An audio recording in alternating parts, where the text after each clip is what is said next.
Welcome back to I Need a Coach, where we interview top coaches, consultants, authors, speakers, hear their stories of struggle, success, and hopefully inspire you to take more action in your business. My name's Adam Packard. I'm the host of I Need a Coach. For the last 7 years, we worked with over 500 coaches and consultants to help them grow their business naturally and generate leads using LinkedIn. Today's guest is Mike Dugan. Mike and I met a couple months ago. He spent 8 years in the military and then rose the ranks as a VP of sales at some large public companies here in the US before breaking off and starting his consulting business. But he's got an interesting take because he worked for a year building his business with no income, but he had the belief and the mindset that he was going to create it. So I think you're going to enjoy what he did in that year and how he did it, and I hope it helps you. Okay, welcome back to I Need a Coach. Today I am joined by Mike Dugan. Mike, welcome to the show. Hey, Adam, how are you? I'm doing good. Thanks for joining us. I know you and I had a chat a month or two ago, and was intrigued by some of the work you're doing and how well you're doing. So give the audience a little bit more insight into who you are and who you help and some of the work you do. Yeah, name's Mike Dugan. I'm a sales consultant primarily. So I help organizations who are having difficulties with sales. I don't get the phone call and the phone doesn't ring unless they're normally having a problem. And so I go in and I build the sales systems that an organization may need, repeatable systems and process for them. If they have a new VP of sales, I may give him or her some coaching. I do that kind of thing. Got it. And what type of companies do you usually work with? Small and mid-sized businesses, normally between $5 and $30 million. Okay, got it. And so walk me through your background a little bit. How long you've been doing this? What did you do before? And how did you find your way into the consulting world? Yeah, so I came here via corporate America. So I was a VP of sales for some large public corporations, Medtronic, Boston Scientific, an Israeli company as well. Primarily in the medical device space, but in other industries as well. And so in the public arena, Adam, as you probably know, you are forced to make a number every single quarter, and you must make that number. And if you don't, the stock price will fall, the CEO can be terminated, and it's not going to be long before you lose your job. So I learned a trade, I learned a skill of how to unequivocally all the time meet a sales number on a quarterly basis. And that means meeting your monthly number. That means meeting your annual number. But there's a specific way we do that many small and mid-sized businesses are not aware of. And so I use those skills and abilities I learned in large public corporations and bring them to small and medium-sized businesses and virtually guarantee they meet their quarterly annual revenue number. Nice. Okay, so you didn't obviously start as a VP at Boston Scientific. So take us back to where you learn some of your sales training skills? Did you have mentors, coaches yourself? And what did you do before you kind of broke into the higher tiers of the corporate world? Yeah, so I knew nothing about sales. Out of college, I went into the military. I spent about 8.5 years working for the country. And then I went through kind of a cool thing, what they call a JMO, or Junior Military Recruiting Organization. And they take about 12 of us, it happened to be in Houston, Texas, get us all in a hotel room, teach us how to interview. And they said, guys, the best candidate rarely gets the job. It's the best interviewer who gets the job. And we're going to give you these skills and abilities to make you the best interviewer. Because a lot of these corporations you're working for, you don't know anything about anything. Guys want to go into sales, you don't know that. But we are going to ensure you nail the interview, and you are going to get at least 2 to 3 job offers. So I went through that program. First corporation was actually Baxter Healthcare. I was selling respiratory anesthesia. I got a lead with an account I was working in Little Rock, Arkansas. And I pushed this one lady, Lisa Farmer, hard enough. She said, okay, we're going to give you a shot. She said, you need to in-service 40 nurses. 20 are on this 12-hour shift and 20 on that hour shift. Well, I had been with the organization maybe about 3 weeks. I didn't even know how a ventilator worked, and I was going to, in 2.5 days, teach these nurses how this worked and why it was so good and why they needed my brand. And so the baptism of fire, I learned a couple things pretty quickly that, it's not the size of the dog in the fight. It's the size of the fight in the dog. And I wanted this very badly. And I stayed up for probably 24 hours learning this. And I had been blessed with the skills and abilities to, determination and will. And I just got it done. And so I won Rookie of the Year there. I'd never taken a sales course. I didn't know anything about sales other than service people to the best of the ability, have integrity, be authentic, and get out there. So I turned that into an opportunity. I got a call from a recruiter. Golly, I was making, this is back in the day, probably 1991. I'm making $45,000 a year. I get a call from the recruiter. She says, we've got an opportunity at this larger corporation. It's probably coming in around 300. And so I didn't know what she meant, but I didn't want to expose my ignorance on the call. And I said, I'm sorry, Kay, can you say that again? Coming in around 300K. And I said, well, okay, I'll go ahead and take the interview. My heart began pumping. I'm like, oh my God, I'm going to move from 45 to 300K like that if I can nail this. So with the skills and abilities I got from this junior military officer recruiting firm coming right out of the military, I got that job. Then I went into management because I said, you know what? I don't know how good a sales rep I am. I don't think I'm that good. I had always done well, but I'd rather be in management leadership. I was pretty good at that, and I knew I'd like that, and I was good at that. So I moved into management there. I had a couple of good bosses. Probably my best boss was a guy named Dan Wildman when I was at Boston. And I can't articulate, to be candid with you, Adam, what he taught me, other than expectations and accountability. Make sure everybody understands what your expectations are, Mike. Make them achievable. And then, by God, hold them accountable. Because if you set bad expectations, you're probably going to get bad results. But if you set good expectations that are achievable, but you fail to hold people accountable, people are going to say, Dugan's full of crap. And if you set crazy expectations, people are going to probably leave and get the hell out of Dodge. So set fair expectations and hold them accountable. And I think that's been a key to my success. Certainly there's more, but when we get right down to it, especially with salespeople, they do two things. I think I've earned the right to say this. I'm not sure what your background is. Salespeople do what you pay them to do, good compensation plan, and they do what you measure. They don't want to be at the bottom of the pack if that's being publicized. And if we can get those things together with good leadership, not management, but leadership, I like to think we manage systems and process, we manage programs, but we lead human beings. And I learned that you don't treat everybody the same. And when I was younger and in school, I had always been taught, treat everybody the same. Well, that's not true. That doesn't work because we're all unique human beings. And we need to hold everyone to the same expectations. Yes. But how we get each individual human being to that same level of expectation is as unique as their fingerprint.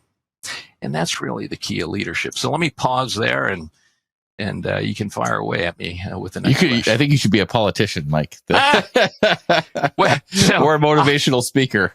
Well, so I do speaking. I do some speaking. I'm not sure it's motivational speaking because I'm not sure I believe in motivational speaking. I believe in discipline. Because motivation, one day you're motivated, next day you're not, and you got this kind of thing. But discipline, man, you build that muscle, you're rocking and rolling. So let me ask you this. So when you were having these, you've scaled the corporate ladder, you're doing well, you've got a high 6-figure annual salary with lots of bonuses and extra compensation, I'm sure. What was the point where you're like, you know what, I'm just going to go off and do my own thing? Because that must have been a maybe it wasn't a difficult decision. I think a lot of people wrestle with leaving the corporate world and starting their own business. But what did that look like for you, and how did you make that choice? Yeah, it's a good question. So my guess is that I was probably dropped in my head as a child. So it's just, everything's just not right up there.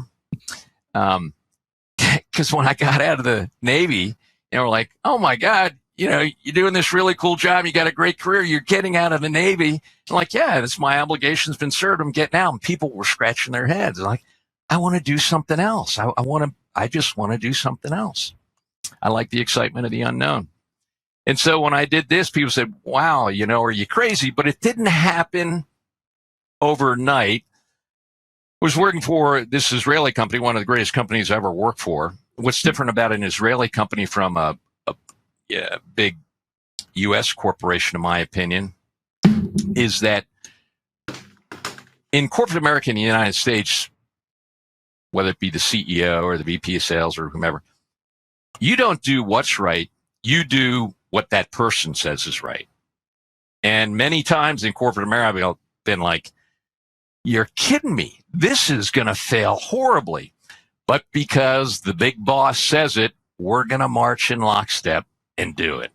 And that's why many corporations have challenging results at times. In Israel, they don't care who has the right answer. They just want to get the right answer. And I was working for a company called Medinol, and there was somebody sweeping the floor, and they said, Joe, come in here, please. And Joe came in, and they said, what do you think about this, Joe? And they wanted his opinion because he was a consumer, and he had this was a coronary company, and he had just had some heart procedures done. And they don't care where the right answer comes from. They just want to get it right. And so I asked I think his title was the General Manager, VP of Sales and Marketing, Sahi. And I said, wow, where do you get this beautiful culture from? He says, well, we're a great little country, but we live in a very bad neighborhood. And we don't have time for wrong answers. We got to get it right. We really don't care where the answer comes from. So I worked for that organization. They were bought out by Cardinal Health for an undisclosed sum. So I said, wow, now is my opportunity to go do something. I stuck my toe into the water working for another organization on kind of a consulting basis. And I said, I like this. I really like this. And so I said, you know what? I'm going to go into business for myself. And I'm here to tell you, Adam, that first year was pretty lean. Very lean from a revenue perspective. But when it began to grow, it was like a snowball. And there's nothing like working for yourself. Is the burden heavy? To some people, it can be. I see it as independence. And I love that burden of independence because I'm where the buck stops. And it's really gratifying to work, from my perspective, with companies. What I do is not rocket science, but it is a very repeatable science. And I can teach these organizations how to do that.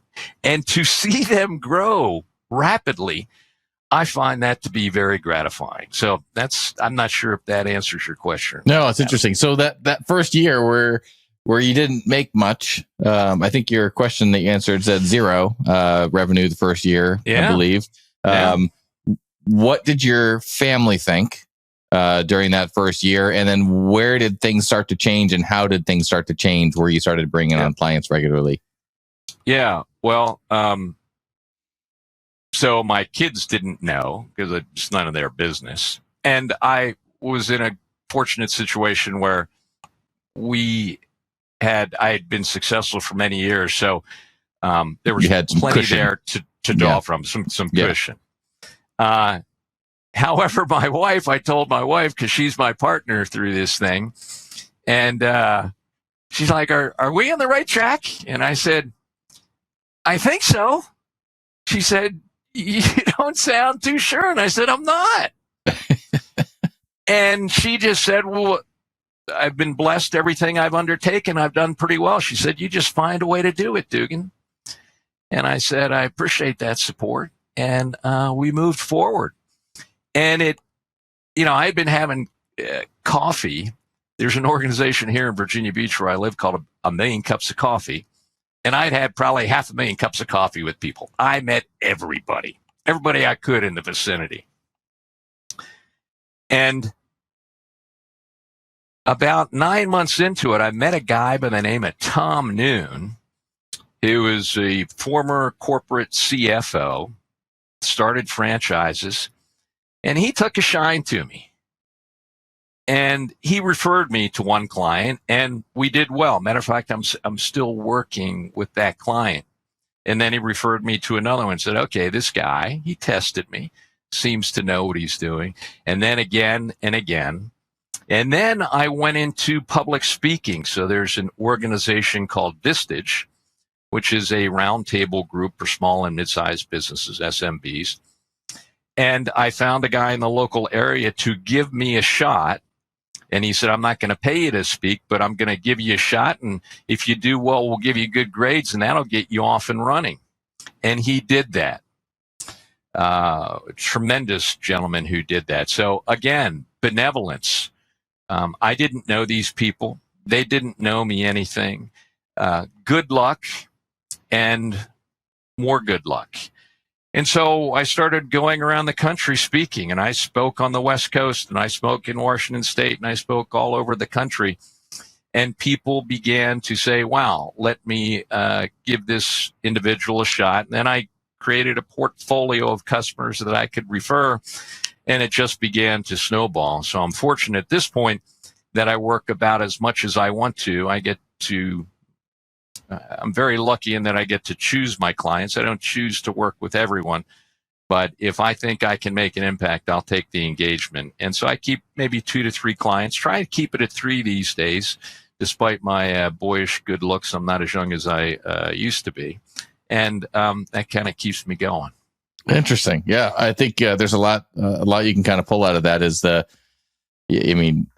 networking, meeting everybody you can, with everybody online these days and doing everything virtually. There's, sometimes old school, face-to-face, belly-to-belly just works better. I know it's a much bigger time commitment. I think there's a balance between doing stuff online via Zoom and then meeting people in person. Yeah. But what would you have done? Would you have done anything different, or looking back with that first year, did you have any other ideas that maybe you tried that didn't work, or was it just about networking and meeting people and hoping that, it turned into something? Yeah, it really was about networking. I think our mindset has a lot to do with it as well. And I have been fortunate to succeed in most endeavors, and nothing had really taken this long before. I mean, a year, my humble opinion, is a long time. And I just got after it, and I believed in it. And I actually used some affirmations. I'm a happy, healthy, wealthy consultant, well respected, to burn it into my subconscious. And, I think we create our own reality to a large degree, Adam. And I was fortunate to do that. Yeah, no, you're 100% right. It's and part of the work that we do is on our company side is mindset training. It's like, yeah, you have if you don't believe that something's going to work, or if you don't believe you can get to $100,000 a year in your business or beyond, then you never will. And taking that time to work on yourself and get that mindset. Of course, you came from a career where you were making good money, so you already had that money muscle.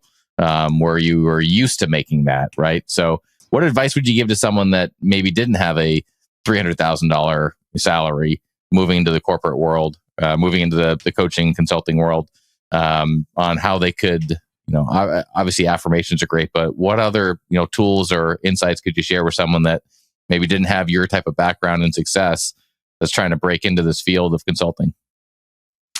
Yeah, you have to have that belief. If you don't have the belief, it's not going to work. I think Henry Ford perhaps said it best. Whether you believe you can or whether you believe you can't, you are right.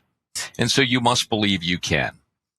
You got to have a little bit of money on the side. If I didn't have a little bit of cash in the bank, I probably would have somehow taken out a loan $50,000, $100,000, whatever you think you need to get me through that period to get so the individual can get themselves or their family through that period of time, and just go and get after it. But I can't. You probably know more about this than I do, Adam, but the mindset is so critically important. We are conditioned, and we condition ourselves. I was conditioned to make this amount of money. And when after my first year, which is very lean, I made right about that amount of money. And I'm never going to make more than that amount of money unless I recondition my subconscious mind that I can make this kind of money. And so it really takes study over time of who we are and how the mind works to digest the reality that we are in control of our own environment. We are in control of our own success. And so while I'm not an engineer by training, I do study and I have been fascinated with quantum mechanics and quantum physics. And so what quantum mechanics and quantum physics, maybe I'll tell you a story real quick after I make this statement, tells us is there is no out there. This is really a reality that we create for ourselves. And so this comes into play with many of the kids coming out of Stanford and MIT who are going to work for these large tech companies on the West Coast. And they scratch their heads and they say about 3 months in, I love the work, you're paying me a lot of money. So these kids start at about 300 grand on the West Coast. I say kids, 22, 23, 24 years old. And then they go to their bosses and they say, but it doesn't make sense. And so, well, yeah, that's what quantum mechanics is, quantum physics. You get that.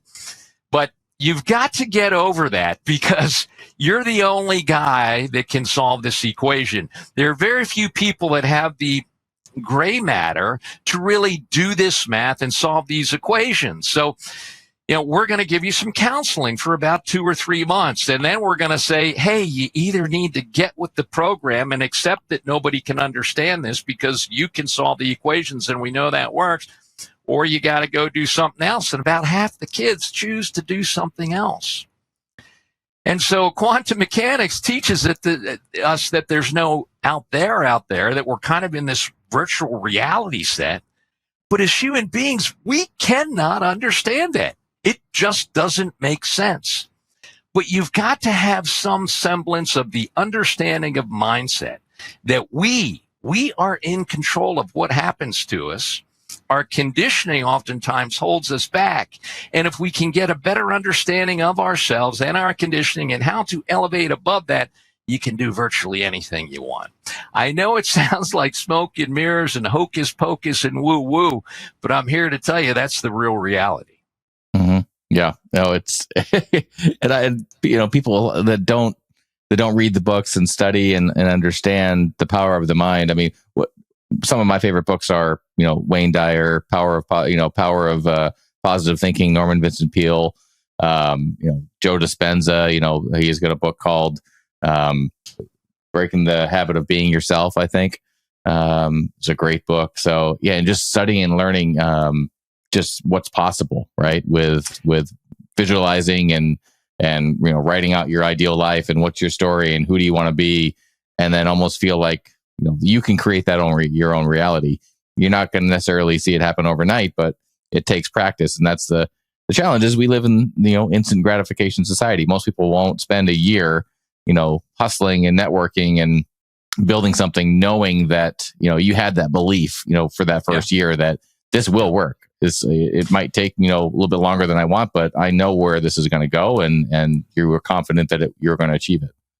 Sounds like you and I are both proof positive, Adam, that it does work. 2 books that I would recommend, for anyone looking to do what you do, or maybe what I've done. As a Man Thinketh, a great book. It's about 20 pages long. You can read it in an hour and a half. And then The Science of Getting Rich. So As a Man Thinketh was written in the late 1800s, and so is this next book, The Science of Getting Rich by Wallace D. Wattles. And if you read those books, and I read those books, I think, once every 2 weeks for about 4 years. And every time you read the book, you gain something different. One of my mentors, Bob Proctor, said, why is that? And it's because we are a different person when we're reading the book for the second time. We have different ideas, different wisdom, et cetera. So, yeah, go buy those 2 books, and they're both about that thick. Isn't it crazy that books that are that old are still classics and still have all the lessons in them? So, and they're classics for a reason, right? Yeah, absolutely. Yeah, no, definitely. If you haven't, most people in the personal development world, hopefully you've heard of those books. If you haven't, pick them up and read them and digest them. And I'm going to go back and read those 2 again, because you're the third person I've had on in the last week that has mentioned the Wallace Wattles book, and I read it, but it's been a while since I've reread it. So. Yeah. Well, Mike, this has been great. Really appreciate your time and coming on and sharing some insights and wisdom. How can people find out more about you and the work you do? And now the floor is yours to share. Yeah, you can look me up on LinkedIn, Mike Dugan, Michael X, in parentheses, Mike Dugan. So my middle name's Xavier, Michael Xavier Dugan. Look up Michael X Dugan on LinkedIn, or go to my website, Commonwealth, one word, -consulting.com, COMMONWEALTH, -consulting.com. Awesome. Well, Mike, I appreciate the time. Thanks for coming on, and I hope you have a amazing rest of your week and a great weekend. Thanks again. Pleasure talking with you, Adam. Thank you. Thanks, Mike.